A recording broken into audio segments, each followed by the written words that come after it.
လူဟောင်းသမားတွေဘာသတင်းထူးလဲမေးနေတဲ့သူတွေ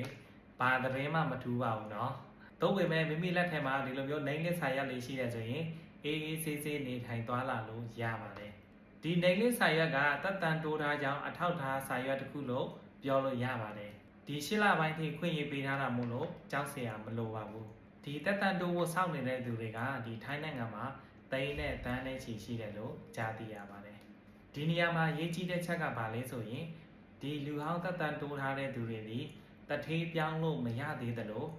ရက်60တုံးကိုလည်းပုံမှန်တုံးထုပေးရမှာဖြစ်တယ်ဒါဒီအရေးကြီးတဲ့အချက်ဖြစ်တယ်အကယ်၍မိမိကတထေးပြောင်းလိုက်မယ်ဆိုရင်အရင်ကစည်ရင်တင်ထားတဲ့ဟာတွေကကမောက်ကမဖြစ်သွားနိုင်ပါတယ်ရက်60တုံးကိုလည်းပုံမှန်မထုထားဘူးဆိုရင်တန်ငွေဆောင်ရနိုင်ပါတယ်โอเคဒီလောက်ဆိုရင်အဆင်ပြေလိုက်မှတော့ထင်တယ်เนาะဒီစာရွက်စာတမ်းနဲ့ပတ်သက်ပြီးတော့သိချင်တာများရှိရင်ဒီဗီဒီယိုအောက်မှာ comment ပေးခဲ့နိုင်တယ်ဒီထက်ပိုပြီးအသေးစိတ်သိချင်တော့ကျွန်တော်ရဲ့ YouTube channel ကိုလည်း subscribe လုပ်ထားနိုင်ပါတယ်สำหรับวันนี้สวัสดีค่ะ